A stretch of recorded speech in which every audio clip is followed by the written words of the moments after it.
feel the swell and the sway of water. I'd see your father. 71 years ago, Eva Hart survived the sinking of the Titanic, but her father died in the disaster. Today, at a séance, she waits for a message from him.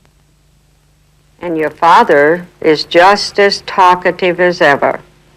I feel that your father is so very, very close, and your mother also is looking very quietly. She's holding you close, and now she's taking you to put you to bed. I'd see your father. More than 1,500 people died that night in April 1912. Titanic was the biggest ship in the world. She'd been on her maiden voyage. For those who survived, such as Miss Hart and Ruth Blanchard and Edwina Mackenzie, life was never quite the same again. For years, Eva Hart's sleep was racked by nightmares. I was going down and down in this lifeboat and waiting for my father to come, and never any sensation of being drowned. Just a nightmare of the whole terrible proceeding. You wouldn't like to hear the screams of women, would you? Or men, and jumping into the water and screaming, and there was no way to save them. People were screaming and screaming, and then all was silent. The silence was terrible. Yet the tragedy that scarred and killed so many could have been avoided, for government records and a forgotten blueprint now reveal that the shipowners rejected advice that could have saved every one of the people on board. No one knows exactly how many people died that night. Some say 1,503, others 1,522. Millionaires and their retinues, young men with their eyes set on opportunity, needy emigrants seeking a new world. The disaster shocked society because they'd said Titanic was unsinkable. The owners, the Anglo-American White Star Line, were to declare even 2 months after the great liner had sunk, the ship was looked upon as practically unsinkable. She was looked upon as being a lifeboat in herself. On the anniversary of the sinking, the survivors gathered in Philadelphia. Eva Hart came 3,000 miles from Chadwell Heath near London. It's a convention of the Titanic Historical Society, a group of enthusiasts for whom Titanic holds a recurring fascination. Telephone calls from people who wish to join the society. And if I could have We want to make sure you have your card back here, the program. It fascinates me. It's very dramatic, very romantic, very melodramatic.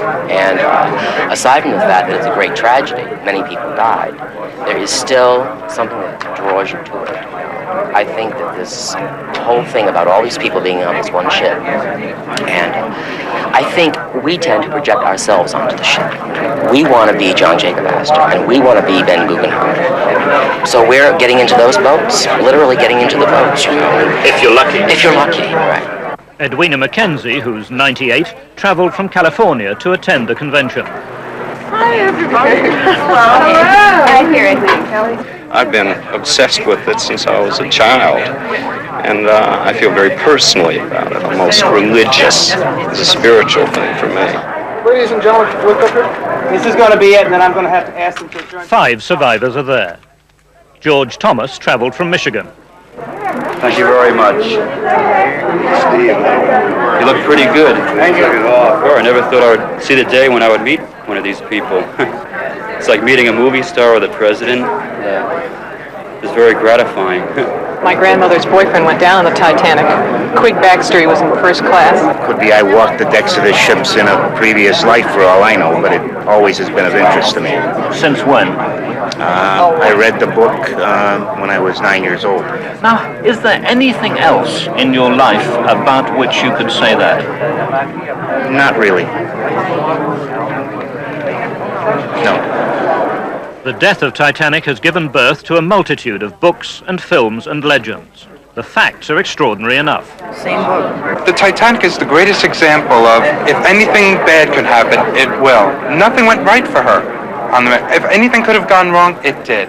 She didn't see the berg in time. She hit it the way it was most vulnerable to her. There weren't enough lifeboats for everybody. People didn't believe it was sinking, so they wouldn't get in the lifeboats. The nearest ship, her wireless operator, was asleep. Anything could have got wrong, it did. More than 400 people attend the convention. The highlight, a banquet. The menu, breast of chicken White Star with chocolate mousse Titanic to follow. 3,000 miles away from all this, one of the last surviving members of the crew, Frank Prentice. Prentice, from Bournemouth, was 18 when Titanic sank. He was a stores clerk, an assistant to the purser. To be chosen by the White Star Line to crew Titanic was an honour. Frank Prentice joined her in Southampton just before she sailed. See this huge thing with 4 funnels. I thought she was something out of the ordinary, my gosh. Bigger than you'd expected? I didn't quite know what to expect. She was the last word in luxury. All her public rooms were absolutely amazing. All the woodwork was beautifully carved, and she had everything. Everything that you could think of. She was a beautiful ship. How many days did you have to familiarize yourself with the Titanic between the time you arrived and the time that you left Southampton? About 3 days. Was that enough? Well, you wanted a week to go all around the Titanic.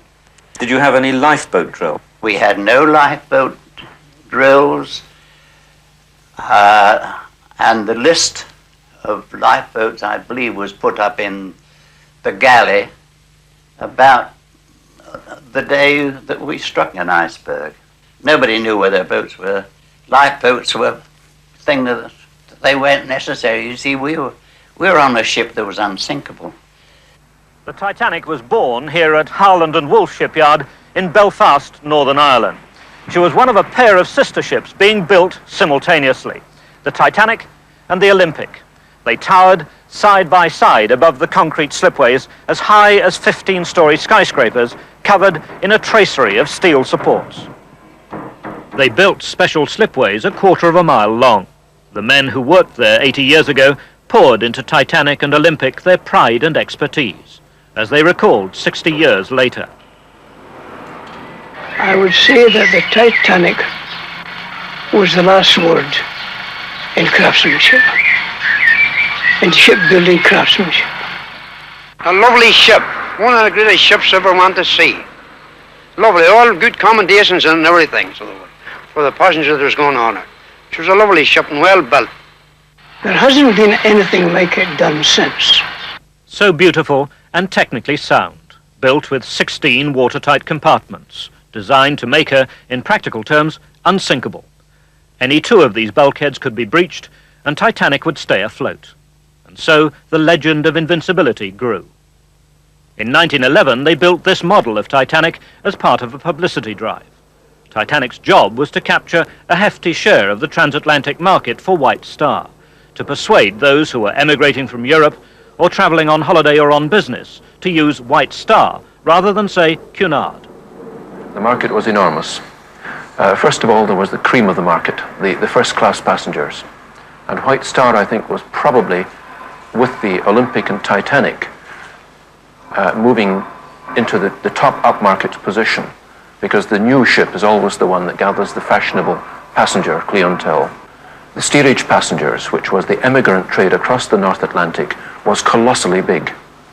If you consider the multi-millions of people that traveled from all over Europe, many through Mediterranean or United Kingdom ports to United States and Canada, you will see that very many ships, ship owners, and the crews and officers of the ships made a living from taking these people across the Atlantic. Titanic set out from Southampton on April 10th, 1912. She'd cost more than £1 million to build.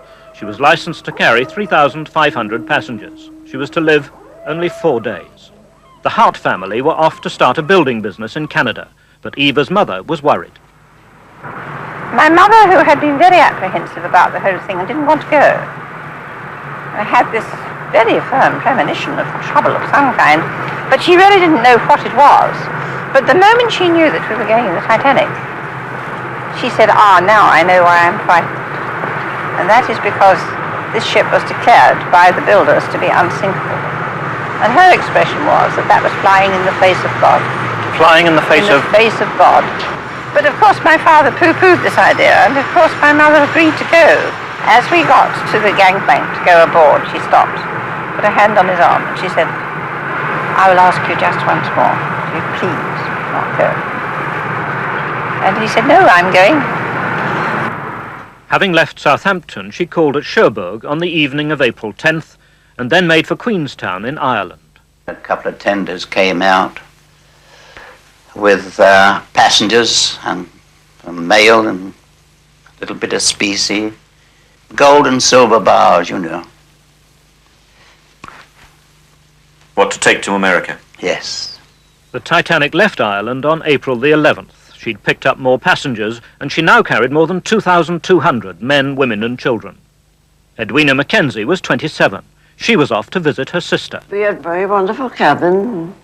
It had 2 bunks and a couch in it, and the couch was turned into a bed at night, and I had the couch for my bed. They had many card parties and get people acquainted. We had deck quoits, and they did all they could to make her happy. And were you happy? Oh, very happy girl, very happy. Throughout the voyage, the sea was to be calm, the weather clear. Ruth Blanchard, who's now 83, was taking the last leg of a voyage from India. My father was a missionary, but my little brother, who was 2 years old, was sick, and the doctors told Mother that he wouldn't live if we stayed in India. I guess it was because the Titanic just happened to be going when we wanted to go. George Thomas, then 7, had set out only 3 weeks before by camel from his family's village in the Lebanon. My sister used to play every day. We would play, we'd go upstairs ways and then come back down and here and there. And there was a cabin next door to us, a vacant cabin. We would play there most of the time. By the second day, Titanic was in mid-voyage. She'd already received a number of ice warnings. Eva Hart's mother had decided never to sleep at night. Slept firmly all the daytime and sat up at night, reading, doing crochet, doing needlework. And she would put on a thick woolen dress and all her clothes, and in those days there were a lot of underclothes, and she would sit there, literally waiting. Titanic was taking the southerly of the 2 regular routes across the Atlantic. At this time of year, captains knew that icebergs were drifting south, having broken away from the ice cap. Instead of going straight, we used to go around like that, you see. Further south? Yes. Why? Why? To get away from icebergs. Early on April 14th, the 3rd day of the voyage, Titanic received the first of a series of ice warnings. 9 a.m. SS Coronia, westbound steamer, reports bergs, growlers and field ice in 42 degrees north from 49 degrees to 51 degrees west. We had a nursery, and we had lots of toys, and there was a beautiful shop, and my father was always buying things for me, and I had other children to play with. I had a terribly pleasant time. I loved it. At 1:42 on April 14th, from the steamer Baltic, Greek steamer Athenae reports passing icebergs and large quantity of field ice. Atmosphere was one gay party. They were enjoying life. They should do. They had everything. Finest food ever could be prepared for them, and all the luxury of having wonderful public rooms to go to, orchestra, dances. from the SS America via Cape Race at 1:45 p.m. Past 2 large icebergs in 41-27 north, 58 west. The dining room was beautiful. You know, that new silver, everything was new. And now, the queer part of it was the dining room was the only part of the ship that I remember. From the SS Californian at 7:30 p.m. 3 large icebergs 5 miles to south of us. Oh, they had a fine time. I'm sure they all enjoyed it. From SS Masaba to Titanic. Much heavy pack ice and great number large icebergs. Also field ice. You could smell ice. I knew it because you can smell it. What do you mean? Keenness, a keenness in the air. There's something about ice that you can smell. From the SS Californian again, an hour before the collision. We are stopped and surrounded by ice. The Titanic responded, "Shut up, I'm busy." Titanic was now traveling faster than at any other time in the 3 days since she'd left Ireland. The ship was traveling, we understand, at about 22 knots. That is nearly 25 miles an hour. And for motorists, that gives a fair impression of speed. if you were to consider the speed your car is doing as you're approaching the 30-mile-an-hour limit. And remember that the ship is weighing something in the region of 35,000 tons, possibly more, with water alongside, moving with it. Quite difficult to stop. Definitely an excessive speed. Weather was perfect. Absolutely calm, and we were flat out.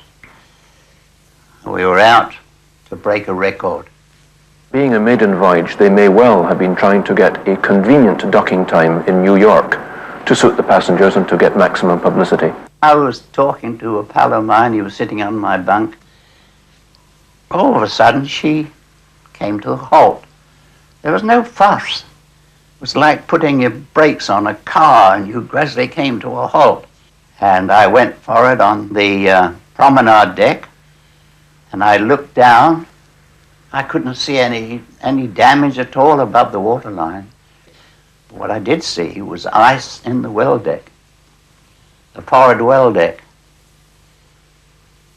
And I thought, hello, we've hit an iceberg. She said she didn't know what it was, but she knew it was this terrible something that had been hanging over her for weeks. What it was, precisely, she neither knew nor cared. It was it.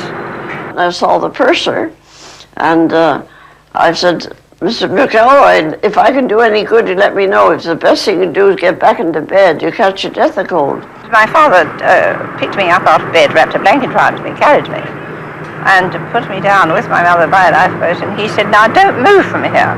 Whatever anyone says, don't move. The drop from the boat deck to the water was about between 70 and 80 feet. And you could hardly see the water, and people didn't want to go. They got in their minds she was unsinkable. The officers didn't know whether it will sink or not, whether it could still float. So he said, all we can do is go in the cabin and pray. By then, the captain had ordered out lifeboats on women and children. Lower the lifeboats and stand by. That was the order. Stand by. He put me in the lifeboat, and he put my mother in, and he said to me, now you look after your mother. And I looked up as this boat went down the side. It's a terribly long way down to that dark sea. I remember looking up and seeing him leaning over, saying, be good, look after Mummy. And that was the last I saw of him. He made no attempt to get to the boat. It was so sad to have to take the wives away from their husbands and leave the husbands up on deck. And I knew that she was sinking then. And I knew what chances we were just waiting for death. At 2:20 a.m. on April 15th, Titanic sank. News of the disaster filtered through by the newfangled radio to the outside world, to America, where at first the reports comforted. Then the enormity of the tragedy began to emerge. In England, in Titanic's home port, Southampton, whole streets went into mourning. They held 2 inquiries into why it had happened. The first was in America, the second in London. They said Titanic had been going too fast and that she'd ignored ice warnings, that the crew had been unfamiliar with each other and there'd been no lifeboat drill for passengers or crew, and that the watertight compartments that had made the unsinkable ship unsinkable had failed. The watertight compartments had not proved truly watertight for 2 reasons. First, the bulkheads extended to varying heights, because they joined decks that ran through the ship at varying levels. Second, they were linked to decks that were by no means watertight. And however watertight the bulkheads, a compartment is not watertight if the top lets in water. What had happened then was that as the Titanic went down by the head, the water filled and spilled over into each subsequent watertight compartment, and so on until the end. And crucially, the inquiries agreed that when the disaster had occurred, there'd been too few lifeboats to carry the passengers and crew to safety. Rightly or wrongly, the captain of the Titanic, Captain Smith, was blamed particularly by the Americans for the fact that Titanic was traveling too fast. Rightly or wrongly, the captain of the Californian, Captain Lord, was blamed by both inquiries for failing to come quickly to the rescue of the stricken liner. And to tidy matters up, the British wrote new rules to ensure that never again would a liner put to sea with too few lifeboats to rescue all who sailed in her. But for the 1,500 men, women and children who died in the Titanic, it was all too late. Their bodies had been picked up from the sea, and many were brought here to a special graveyard in Halifax, Nova Scotia. Musicians had continued to play as the ship went down. The fact was remembered on the gravestones, and the ship's orchestra slipped into the Titanic legend. But why had Titanic carried so few lifeboats? Was it arrogant overconfidence in an ability to achieve the perfect ship? And if so, whose responsibility was that? The men who built the liner, Howland and Wolff? Or the owners, the White Star Line? Or the British government, the Board of Trade, whose rules governing life-saving equipment hadn't been altered since 1894? With hindsight, it's easy to apportion blame, but we've discovered irrefutable evidence that a senior executive here at Howland and Wolff conducted a lengthy campaign to increase by 2, even 3 times the number of lifeboats being carried by the great liner. He wanted to provide enough lifeboats to have carried to safety every one of the passengers and crew who were aboard the Titanic that night in April 1912. But his views were ignored, and 1,500 people died. Comber, Northern Ireland. 80 years ago, the men who designed and built Titanic were brought up in and around this village.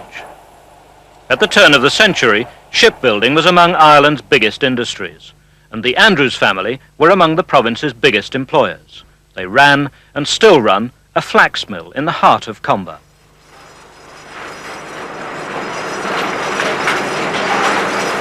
Today, the chairman is Sir John Andrews. He was 9 years old when the first of the great sister ships was launched. I remember them knocking out the blocks and watching her slide down the slip.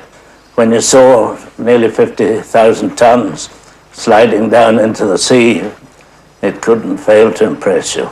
It was a big day in Belfast. Sir John's uncle, Thomas Andrews, was one of Titanic's design team. He sailed on the maiden voyage. He went down with her. Do you remember hearing the news of the disaster? Yes, certainly. I was going back to school that day, and we were at home, and when we heard that there had been a disaster, the problem was if there had been some saved. And the telegrams kept coming in to my home and recording the names of those that had been saved. And I can remember my family looking for his name, but unfortunately it didn't come.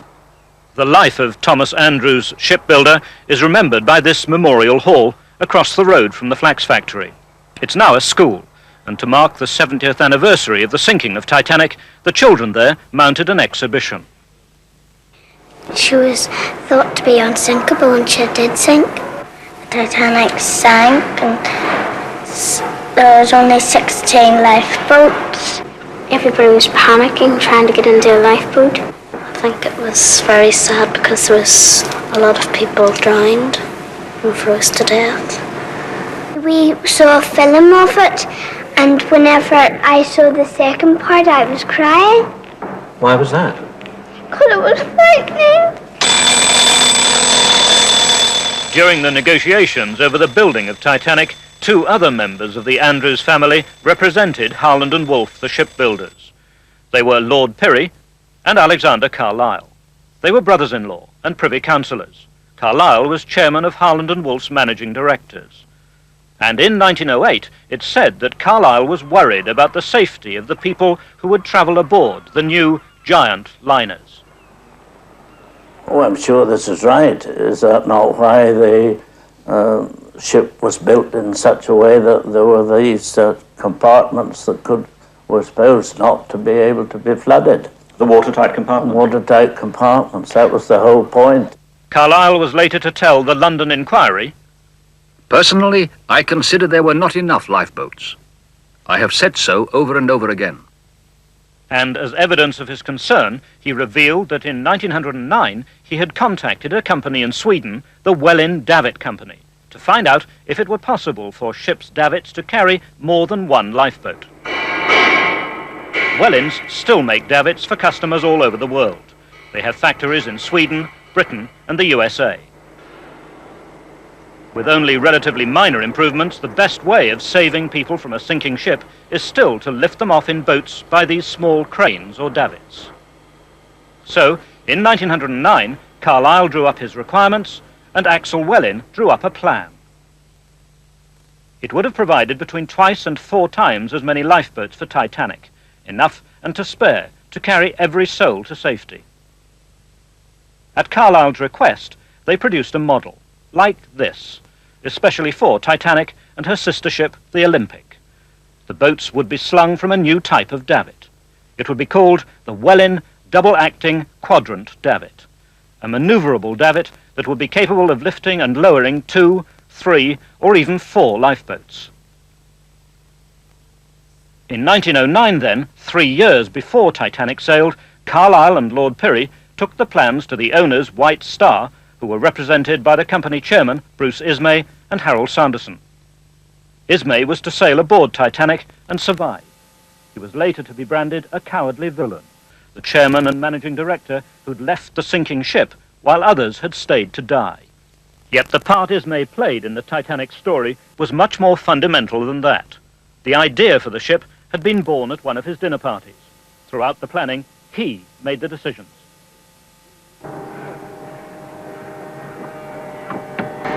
Now, in those days, the rules governing the number of lifeboats on passenger vessels were linked, for some curious reason, to the gross tonnage of the vessel rather than to the number of people on board.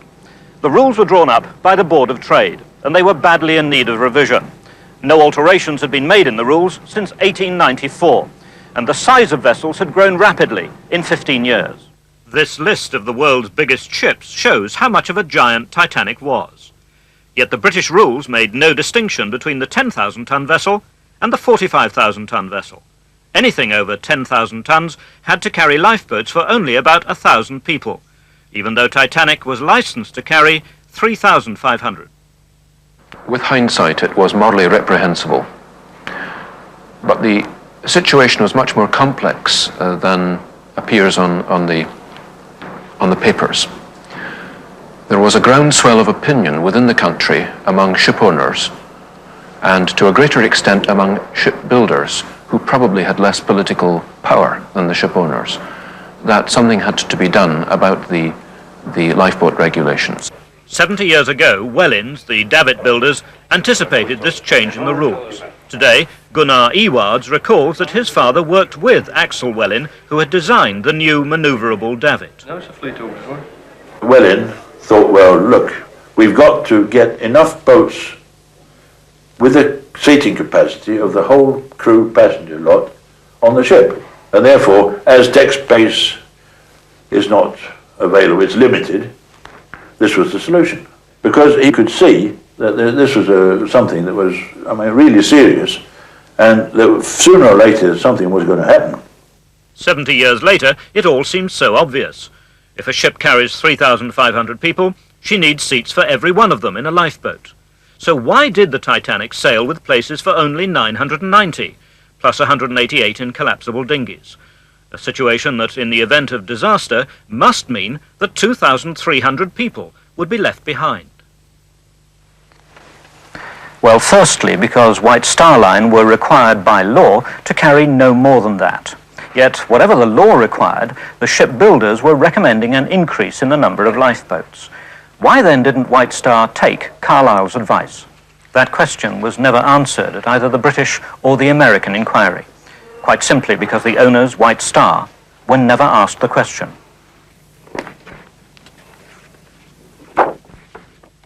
In fact, part of the answer lies in the files of the Board of Trade. Now recalled by computer, enough still remains here to piece together details of a fascinating argument. Those 6 important files are missing. On March 9th, 1910, Axel Wellin, davit builder, wrote to the Board of Trade. He enclosed a blueprint of the newly designed double-acting davit. He said, I confirm that the number of sets or davits is 32. 16 davits for the Titanic, 16 for the Olympic. each vessel capable of carrying 64 lifeboats. The Board of Trade replied a week later, on March 16th. They said, "The Titanic and Olympic are each to be fitted with 32 boats, which are to be carried under 16 sets of double-acting davits, 8 on each side." The layout would have been something like this, with the lines of extra lifeboats piled one on top of each other. Now Carlyle firmly believed that both the Olympic and the Titanic should be equipped with a minimum of 48 lifeboats. Yet already, within 7 days of the design of the new davits being lodged with the Board of Trade, the 48 boats had become 32. On March 23rd, 1910, the Board of Trade declared, "The matter of lifeboats can be further gone into when the proposed new rule is settled." The new rule, of course, was never settled, until after Titanic had gone down, that is. Carlyle left Harland and Wolff in 1910, and on July the 1st that year, the Board of Trade heard from Harland and Wolff again. I beg to forward a print showing the number and arrangement of the boats proposed to be carried. It showed 8 lifeboats each end, 16 lifeboats in all. The 48 lifeboats Carlyle recommended had become 16 in 4 months. In December 1910, an anonymous naval architect wrote to the London magazine John Bull. He said, "Towards the end of 1909, Mr. A.M. Carlyle and myself worked out special davits for the Titanic and Olympic, each capable of carrying 3 or even 4 lifeboats. These davits are actually being fitted, and although I have personally no idea how many boats the builders or owners are likely to fit in these ships prior to their departure..." Who was the author of that letter, even though it's anonymous? Well, it must be Mr. Welling himself. Why do you say that? Well, because he says, "I think it would interest you and your readers to know, towards the end of 1909, Mr. Carlyle and so on, and myself went very carefully into the question of boats and special day for large steamers." But despite this public warning, by May 5th, 1911, the die was cast. The Board of Trade reported, "A complete set of double-acting davits in accordance with the attached design for 16 boats have been fitted." The discussions had lasted 14 months. The 48 lifeboats that Carlyle had wanted had become 16. Why didn't Welling and Carlyle insist on there being more boats on the Titanic? They probably did. But you can insist until you're blue in the face if you've got meeting against people who've got other views. He's in no position to insist, provided the regulations are met for the Department of, the old Board of Trade. The owner, in fact, more or less calls the tune. You've got to realise that the ship owner has got to make his money out of the ship as well. He's got to comply with the rules and regulations that the Board of Trade lay down, and they're very strict, and they don't let them get away with it. So you've got to balance somewhere between the absolute minimum and how much money can you spend, which comes down to a very nasty expression: what's the value of a passenger in money? What do you mean? Well, I mean, how much money can you spend on each passenger taking the whole life-saving equipment as such? To save his life? That's right.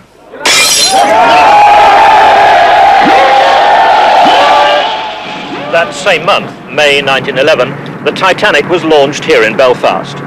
She carried the minimum number of lifeboats dictated by the Board of Trade rules, 16, plus 4 collapsible dinghies. She had in her lifeboats room for only 1 in 3 of the 3,547 people who could sail in her. When Alexander Carlyle had left his senior job at Harland and Wolff in 1910, he was still concerned that Titanic and Olympic were tempting Providence. He went to join the business of davit builder Axel Welling. Whether Carlyle left Harland and Wolff because he saw an economic opportunity in front of him, or whether he had a clash of personality with other directors in Harland and Wolff, I don't know, and probably it will now be impossible for us to find out. It was implied almost that Carlyle joined Welling, and therefore there was some sort of commercial motive in his saying what he was trying to say, that you need more lifeboats. Do you rate that? No. To me that sounds silly. Well, where was the money in it from him? He was a person very high up in the shipyard's management. So he could hardly make any money by going over to what was then a small firm, one-man band sort of thing. No, that's out. Back in Belfast, work was almost complete on the great liners. The White Star Line's brochure praised the engines and the boilers and the staterooms and the bathrooms and the gymnasia. The description of the lifeboats rated just one line. The lifeboats, which are 30 feet long, are mounted on special davits on the boat deck. The davits were special, of course, because each set was capable of carrying up to 4 lifeboats. They carried 1. It was only 4 days into her maiden voyage before the appalling consequences of the omission were to become apparent. The lifeboats were full, and there were still over 1,500 people left behind. And the panic then must have been dreadful. We could hear it, of course, from the boats. We had people screaming and running side to side of the ship. And you see, it was just a question of who was there. If you weren't there, by the time someone went and wakened you up and you got up on deck, there wasn't a lifeboat to get in. It was just one mad rush to get into them, into the lifeboats. I was thrown in. I mean, you know, he just picked me up and threw me in. The man with the baby, and they said, stand back, stand back. We thought, I don't want to be saved, we'll save the baby. So I said I would, so I had the baby all night in my arms. We got the 4 boats away, and they were trying to jump into them as they went down. And all the boats had gone then. I got separated from my mother. I was lifted up by somebody and put over into another boat, which was a terrifying thing. I thought I was being thrown over the side. The decks were lined with people, not getting off. They were lined with people looking over the railing. So when the water rushed into the boilers, there was a terrible explosion. And that's when I thought the boat broke in half. And that's when the people started jumping into the water and screaming. That's when they screamed. It was terrible. Screams of the women, you know, and all. Frank Prentice, then 18, climbed the steeply sloping deck. He perched on the stern of Titanic and looked down. There was so much debris floating, and bodies, dead and alive, were all around there. So there were hundreds of them around the stern of that ship. They'd all seemed to drift down that way. They had 2 boards on the stern of the Titanic, which said, keep clear of propeller blades. And I was on the port one, hanging on. And eventually I slid off. And I had a life jacket on, and I hit the water with a crash. But I didn't hit anything in the water. I was lucky.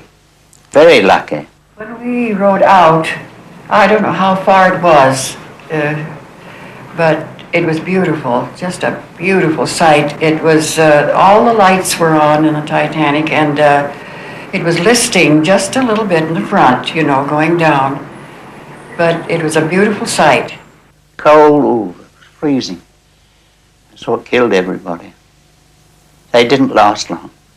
You see, a lot of them went over with half their clothes on. They didn't last long. Anyway, when I found Rick's, and he'd hurt himself. He'd hurt his legs. He dropped on something.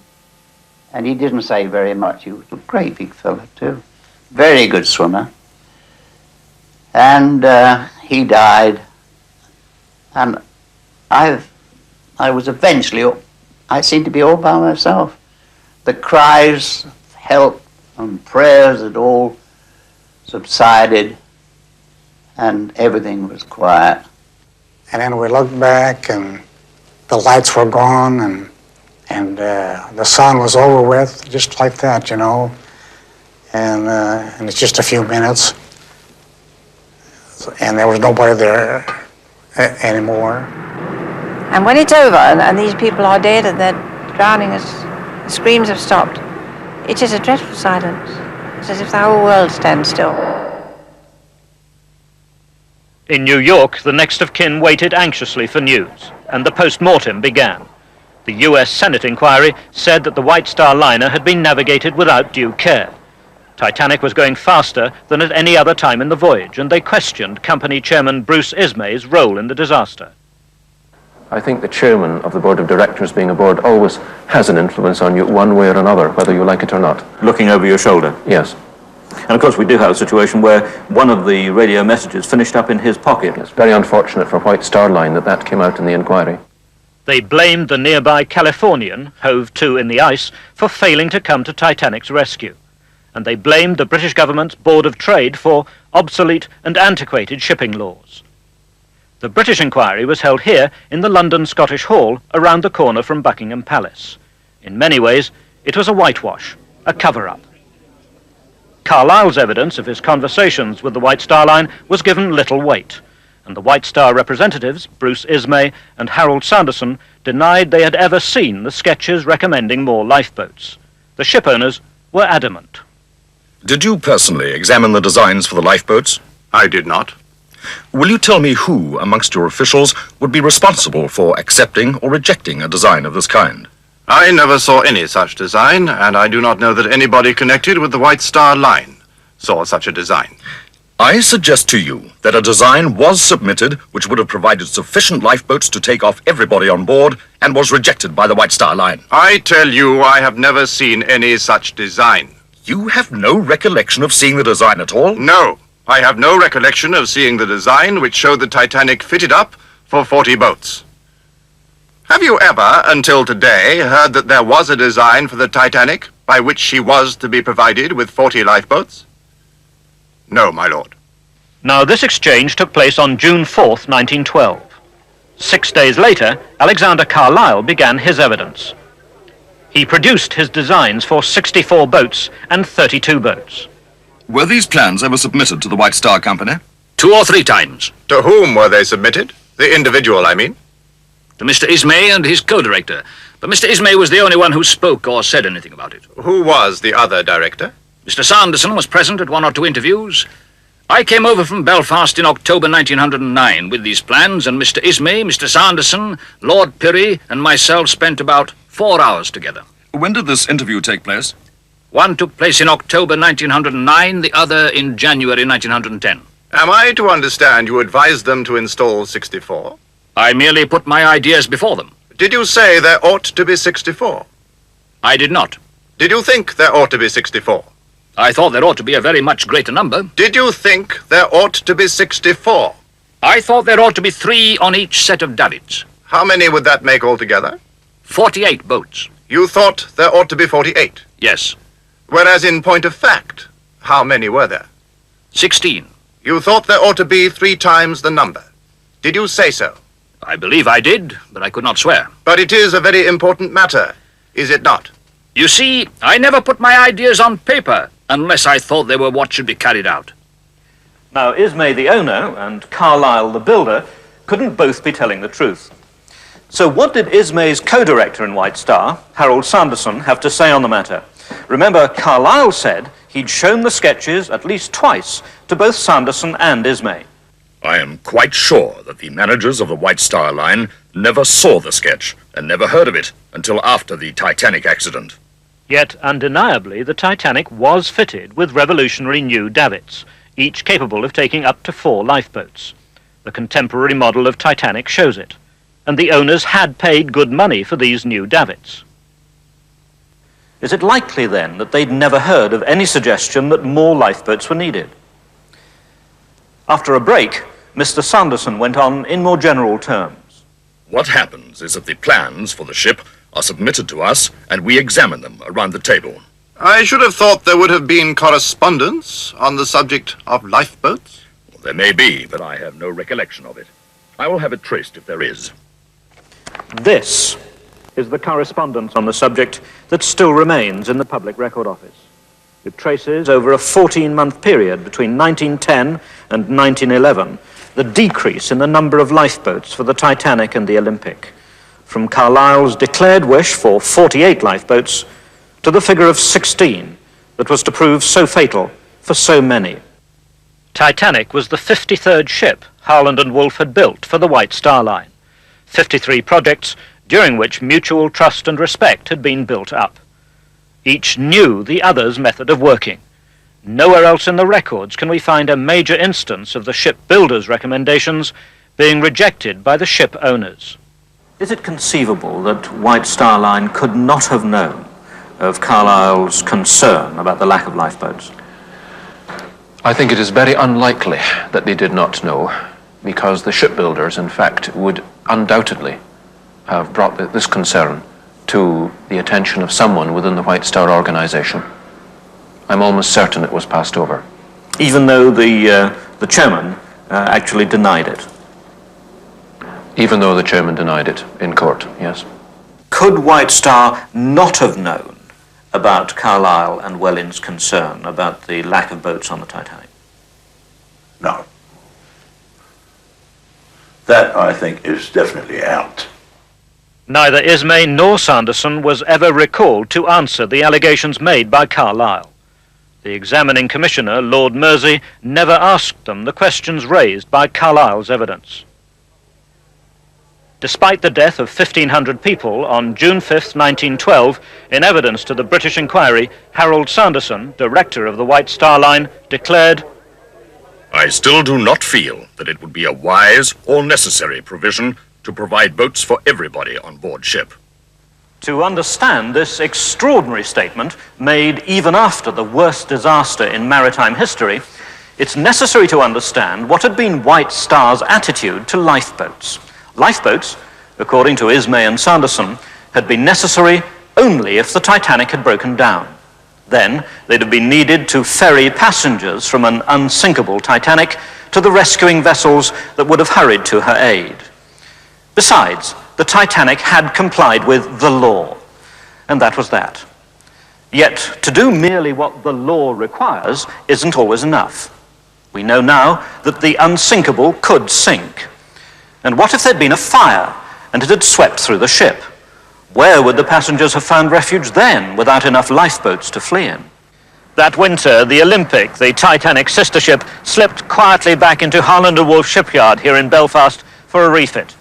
New as she was, on the orders of the owners, there were alterations that simply had to be made. They extended the watertight bulkheads so that they met the underside of a watertight deck.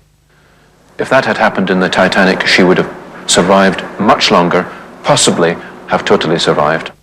They extended the double bottom of the vessel so that it formed a double skin as far as the waterline. It would undoubtedly have helped her to stay afloat longer. And they increased the number of lifeboats by 4 times to 68. Everybody who was alive after the impact with the iceberg would have been saved.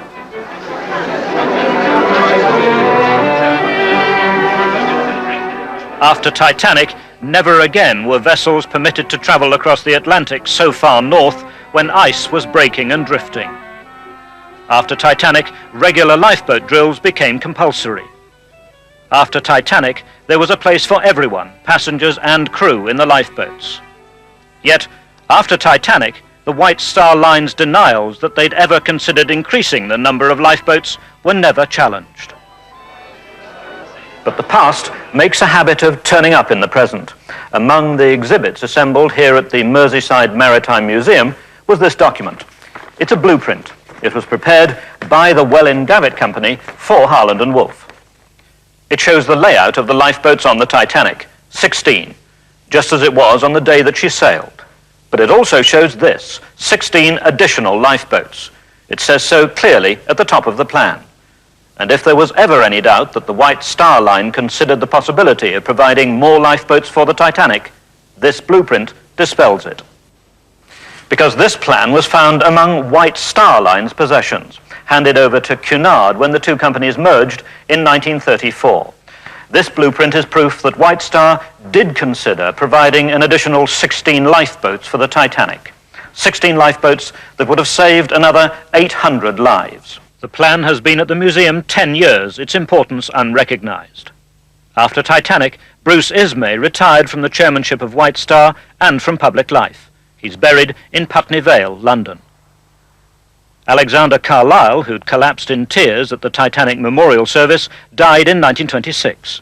In his last 14 years, he never again spoke publicly about the battle he'd lost over Titanic's lifeboats. She had a lot of people on board, and there must have been a lot of pockets of air, and they must have suffered more than I did, I imagine. gradually dying, because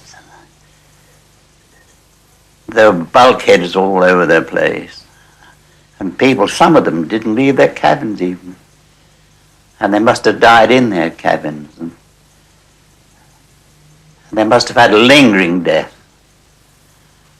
It was almost like murder, wasn't it? They had no lifeboats to look after them. Border trade were equally to blame for allowing a ship of that description to leave port with 16 lifeboats, which could only save the crew. She was so unsinkable that it wasn't true. On the anniversary of the death of Titanic, the Titanic Historical Society hold a memorial service. They sing again the hymn played as the ship went down.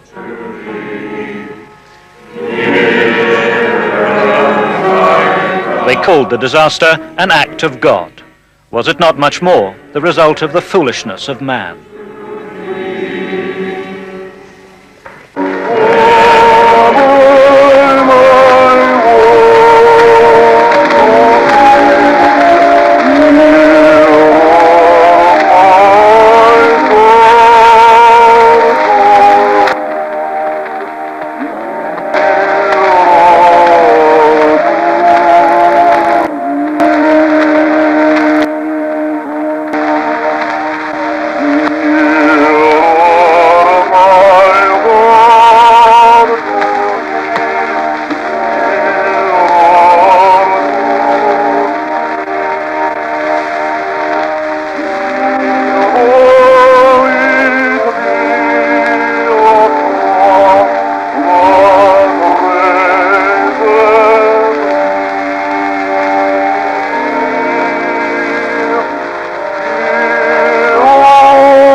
Frank Prentice died in May 1982.